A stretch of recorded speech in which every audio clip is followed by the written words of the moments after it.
Imagine a city of breathtaking beauty, Leningrad, cradle of the Russian Revolution, now trapped by an invisible wall of steel and fire. On September 8, 1941, the last land route to Leningrad was severed by the German Army Group North. 3 million people were suddenly prisoners in their own city. Facing a nightmare, Hitler's orders were chilling. Leningrad was to be erased, not occupied.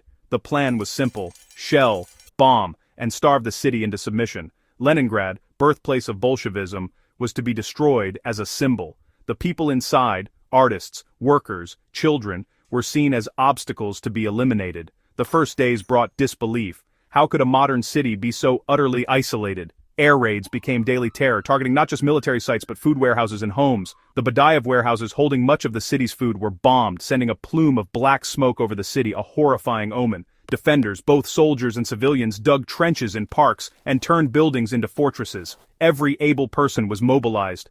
"The enemy shall not pass," became the city's rallying cry. But bravery could not change the grim reality. They were surrounded. Supplies dwindled with each passing day. Hunger's icy grip began to tighten. The siege had begun. Leningrad was now a city under sentence of death.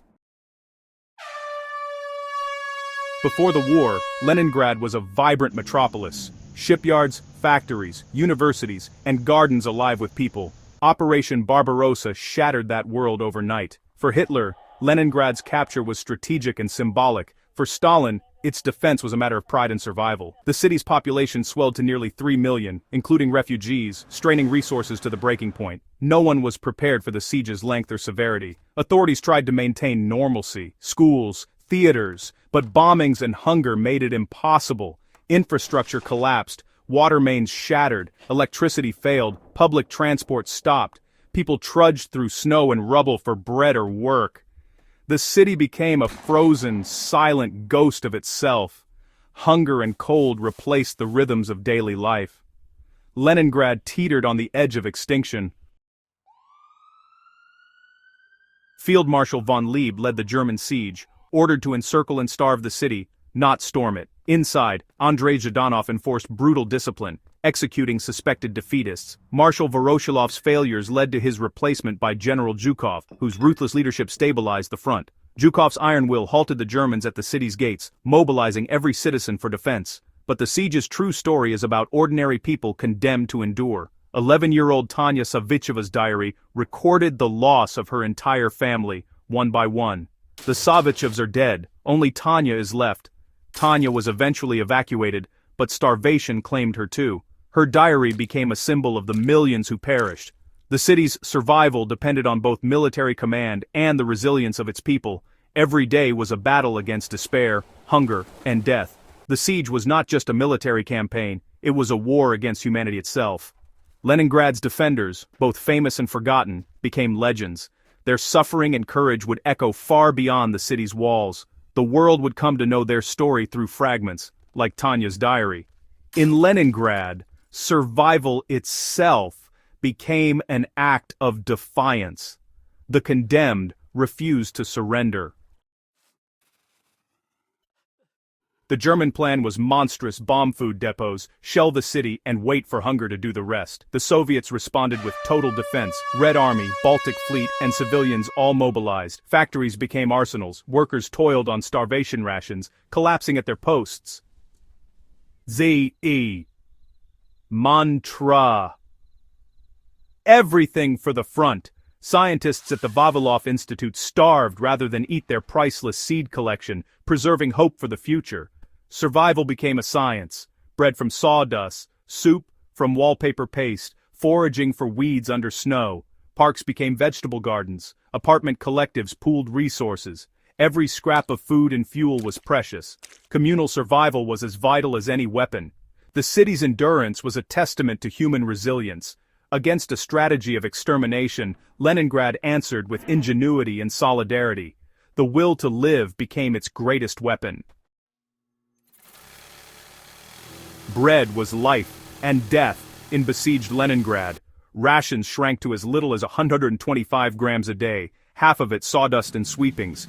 People queued for hours in the cold for a single slice. Losing a ration card meant certain death. The black market thrived, and violence over bread became common. Hunger stripped away humanity, revealing raw survival instincts. The dead lay unburied in the streets, sleds carried corpses to mass graves, silence fell over the city, no traffic, no birds, only the ticking of a public clock.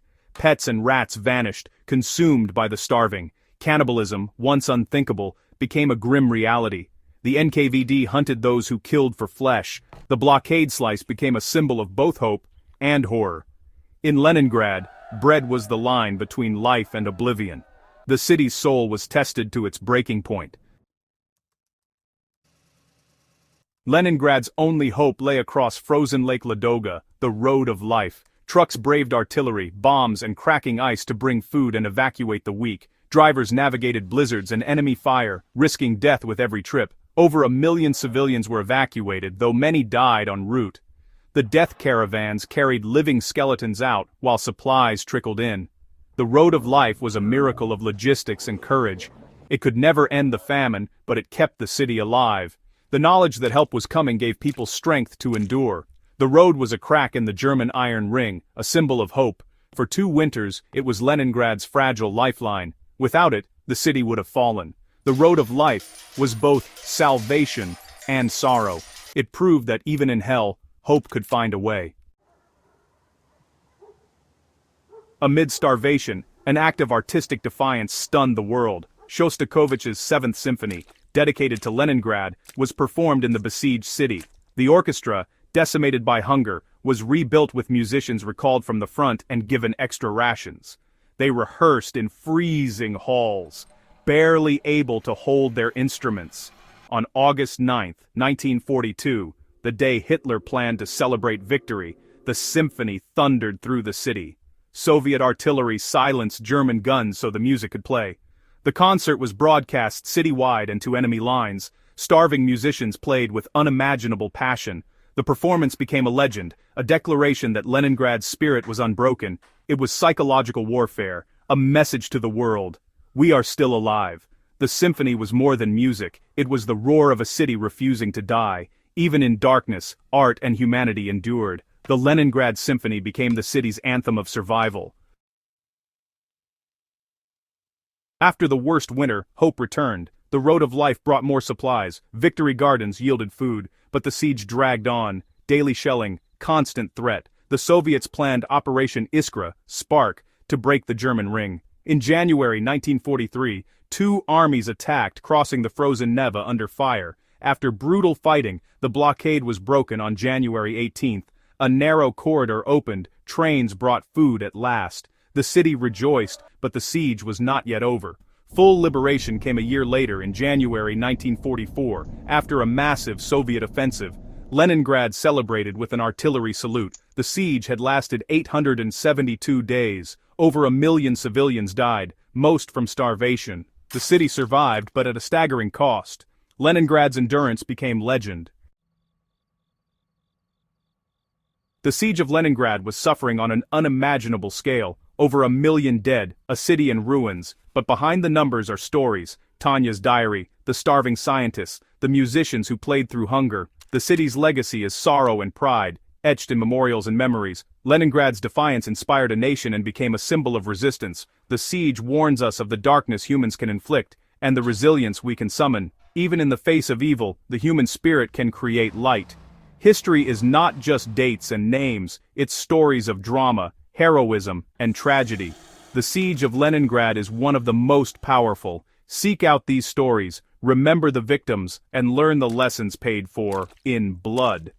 By bearing witness, we keep their memory alive. The echoes of Leningrad remind us, never forget.